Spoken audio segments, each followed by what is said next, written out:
ఎన్టీఆర్ జిల్లా విజయవాడలోని గాంధీనగర్ ప్రెస్ క్లబ్లో లంబాడి బడుగు బలహీన వర్గాల వెల్ఫేర్ సంఘం అధ్యక్షుడు దేవసోత్ మంత్రు నాయక్ మీడియా సమావేశం నిర్వహించారు. ప్రకాశం జిల్లాకు చెందిన దేవసోత్ వాగ్య నాయక్పై తప్పుడు కేసులు పెట్టారని ఆరోపిస్తూ పోలీసులతో పాటు ఓ కంపెనీ అధికారిపై చర్యలు తీసుకోవాలని డిమాండ్ చేశారు. దేవసోత్ మంత్రు నాయక్ ప్రకారం సెక్యూరిటీ గార్డుగా పనిచేసే అతని తమ్ముడు వాగ్య నాయకును టీటీఈ కంపెనీలో సీఎస్ఓగా ఉన్న సూర్యప్రకాష్ రెడ్డి కిడ్నాప్ చేసి కులం పేరుతో దూషించి లాఠీలతో కొట్టారు. వాగ్య నాయక్ ఉద్యోగం మానేసి వేరే కంపెనీలో చేరినందుకు సూర్యప్రకాష్ రెడ్డి అక్రమ కేసులు పెట్టించారని, దీనికి పోలీసులు కూడా సహకరిస్తున్నారని ఆయన ఆరోపించారు. ఈ అన్యాయాన్ని ప్రశ్నించినప్పుడు ఏర్పేడు ఎస్ఐ, సిఐ, డీఎస్పీలు దిక్కున్న చోటు చెప్పుకో అని నిర్లక్ష్యంగా సమాధానమిచ్చారని మంత్రు నాయక్ వాపోయారు. పోలీసులు తమ కేసును తీసుకోవడం లేదని ఆయన పేర్కొన్నారు. ఈ సంఘటనపై ప్రభుత్వం వెంటనే స్పందించి న్యాయం చేయాలని దేవసోత్ మంత్రు నాయక్ కోరారు.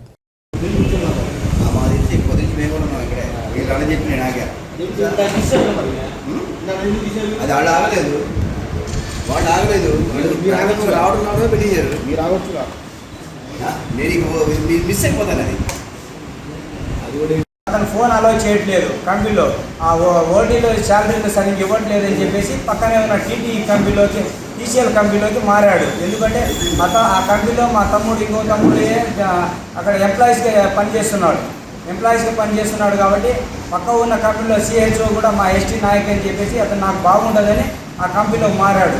నువ్వు నా లంబాడి నా కొడక, నువ్వు నా అనుమతి లేకుండా నేను చెప్పే మాటలు లెక్కలేదా అని చెప్పేసి తన వాళ్ళ చేత పిలిపించి తను బలవంతంగా రూమ్లో వేసి కిడ్నాప్ చేసి విడిగా కొట్టి తను స్పృహ తప్పి పడిపోతే తనకి కనీసం ఎవరు పట్టించుకోకపోతే తను కొంచెం కోలుకున్నాక మాకు వచ్చి విషయం చెప్పాడు సార్. పోలీసులు కొట్టడానికి కారణం మరి పోలీసులు మేము వెళ్ళి ఆ సూర్యప్రకాష్పై చట్టపరంగా చర్యలు తీసుకోమని, అసలు సూర్యప్రకాష్కి ఏం సంబంధము, అసలు సార్ సూర్యప్రకాష్ కొట్టడానికి అని చెప్పేసి మేము అడిగినప్పుడు సూర్యప్రకాష్ మీద వాళ్ళు ఎటువంటి చర్యలు అనేది తీసుకోలేదు. వాళ్ళు తీసుకోకుండా నువ్వు ఎవరికి ఫిర్యాదు చేసుకోరని చెప్పేసి చెప్పినారు. ఎమ్మెల్సీ రిపోర్ట్ వచ్చిన తర్వాత 9వ తారీఖు కూడా మేము వెళ్ళి అడిగినాం. ఇరువురు పక్షాన కంప్లైంట్ తీసుకొని హాస్పిటల్కి వచ్చి మీరు విచారణ చేసి న్యాయం చేయాల్సిన బాధ్యత మీకు ఉంది సార్ అంటే, నీ దిక్కున్న సార్ చెప్పుకోరన్నారు. అక్కడ నుంచి మేము డిఎస్పీ గారికి సంప్రదించి డిఎస్పీ గారిని సార్ మాకు న్యాయం చేయండి, మేము పేదవాళ్ళమని అడిగినప్పటికీ కూడా వాళ్ళు కంప్లైంట్ తీసి మొఖాన్ని వేసి వెళ్ళిపోయారు.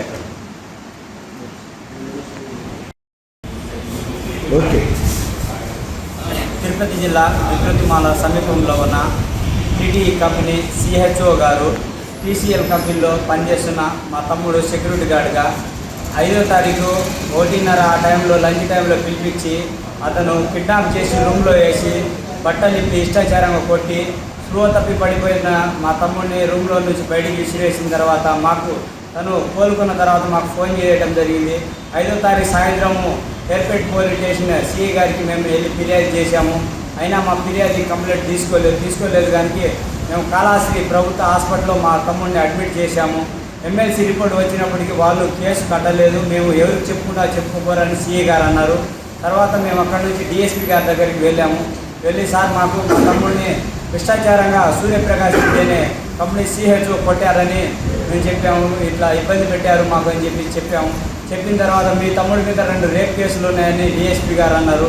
తర్వాత మేము రిజిస్టర్ పోస్ట్ చేసినాం, వాళ్ళకి కలెక్టర్ గారికి కూడా ఈ విషయం చెప్పినా వాళ్ళు ఎటువంటి కూడా మాకు న్యాయం చేయలేదు. కాబట్టి మేము మళ్ళీ వాళ్ళు రిజిస్టర్ పోస్ట్ చేసిన తర్వాత సిఐ గారు పిలిపించారు, మీకు న్యాయం చేస్తామని పిలిపించి మా తమ్ముడి పైన వాళ్ళు రూమ్లో నిర్బంధించి అక్కడ పోలీస్ స్టేషన్లో నేను కూడా వెళ్ళాను. వాళ్ళు మా దగ్గర ఉన్న ఆధార్ కార్డులు లాక్కొని వాళ్ళ తప్పుడు కేసులు బనాయించి వాటిని మాకు నోటీసులు ఇచ్చారు.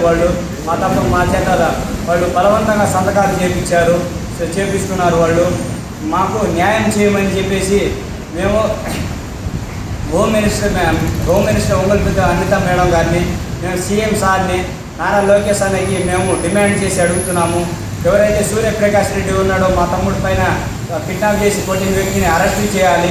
రెండవది పోలీసులు చట్టపరంగా చేయాల్సిన పోలీసులు వాళ్ళ డ్యూటీని వాళ్ళు నిధుల పట్ల నిర్ణయించిన పోలీసు వారిని సస్పెండ్ చేయాలి, ఎస్ఐ, సిఐ, డిఎస్పీలని.